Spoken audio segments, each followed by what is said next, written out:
Assalamualaikum warahmatullahi wabarakatuh. Alhamdulillah. Akhil muslim wa ukhtil karimah, rahimani wa rahimakumullah. Islam adalah agama yang tidak hanya menyuruh penganutnya untuk memperbanyak amalan mereka tanpa memperhatikan kualitas dan kebenarannya. Allah Jalla wa Ala berfirman di dalam surat Al-Mulk, "Huwallazi khalaqal mauta wal hayata liyabluwakum ayyukum ahsanu amala." Dialah Allah yang telah menciptakan kehidupan dan kematian untuk menguji kalian. Tujuannya ayyukum ahsanu amala, untuk menguji kalian siapa di antara kalian yang paling bagus amalannya. Allah tidak menyatakan siapa yang paling banyak amalannya, siapa yang paling capek, dan siapa yang paling serius. Tetapi yang Allah katakan ayyukum ahsanu amala, siapakah yang paling bagus amalannya di antara kalian. Diterangkan oleh ulama tafsir, di antaranya adalah Fudail bin Iyadh rahimahullah, sebagaimana yang dinukilkan oleh Al-Imam Ibnu Katsir dalam tafsir Al-Qur'anil Azim. Kata beliau, makna ayyukum ahsanu amala adalah akhlasukum wa aswabukum, yaitu siapa yang paling ikhlas dan siapakah yang paling sesuai dengan tuntunan Nabi SAW di antara kalian di dalam beribadah. Oleh karenanya para ulama menerangkan bahwa suatu ibadah tidaklah bernilai dan tidaklah diterima oleh Allah Jalla wa'ala kecuali jika memenuhi dua syarat ini. Ikhlas, karena Allah Jalla wa'ala tidak menginginkan pujian dan sanjungan dari manusia, dan sesuai dengan tuntunan Rasulullah SAW.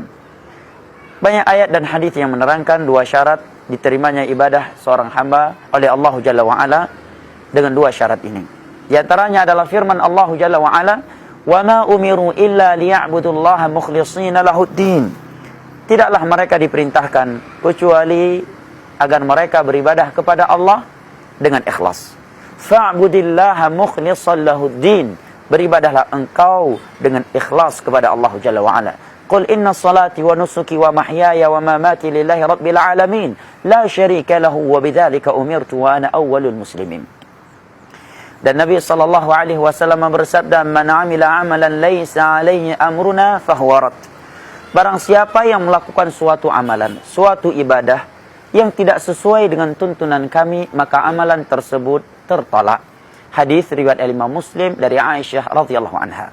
Para ulama yang mensyarah hadis ini menerangkan bahwa suatu amalan itu harus sesuai dengan tuntunan Nabi SAW dalam beberapa sisi. Yang pertama, dari sisi al-kaifiyah, caranya. Yang kedua, dari sisi al-adadiyah, jumlahnya.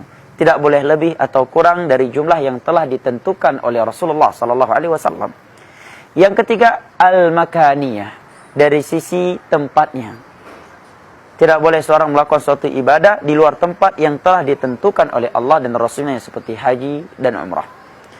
Yang berikutnya, az-zamaniyah, dari sisi waktunya, di mana dia tidak boleh melakukan suatu ibadah di luar waktu yang telah ditentukan. Maka amalan seorang hamba yang ikhlas semata tanpa mencocoki tuntunan yang telah dituntun oleh Rasulullah SAW tidak akan bernilai dan tidak akan diterima oleh Allah, karena amalan tersebut menjadi amalan yang bid'ah. Demikian pula sebaliknya, suatu ibadah yang sesuai dengan tuntunan Nabi SAW juga tidak akan diterima oleh Allah Jalla wa'ala jika ketika ia melakukannya dalam keadaan tidak ikhlas. Riya, ingin dilihat, ingin didengar untuk memperoleh pujian dan sanjungan oleh manusia. Maka hendaknya setiap kali kita beribadah kepada Allah Jalla wa'ala, kita memperhatikan dua syarat ini.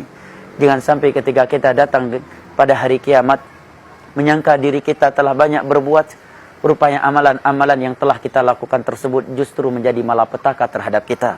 Karena Allah Jalla wa'ala berfirman, "Amilatun nasibah, tasla naran habiyah." Ada sebagian manusia yang telah lelah, yang telah penat beramal. Justru amalan ia tersebut melemparkan dia ke dalam neraka Allah, Karena suatu ibadah yang sesuai dengan tuntunan Nabi sallallahu alaihi wasallam tetapi tidak didasari ikhlas, maka dia menjadi amalan asyirki, amalan yang syirik. Sebagaimana suatu amalan, suatu ibadah yang ikhlas, yang dibangun di atas keikhlasan tetapi tidak dibangun di atas sunnah Rasulullah sallallahu alaihi wasallam, menjadi amalan yang bid'i. Maka yang benar adalah suatu ibadah itu harus dibangun di atas keikhlasan dan harus sesuai dengan tuntunan Nabi sallallahu alaihi wasallam. Semoga yang sedikit ini bermanfaat. Barakallahu fikum. Wassalamu alaikum warahmatullahi wabarakatuh.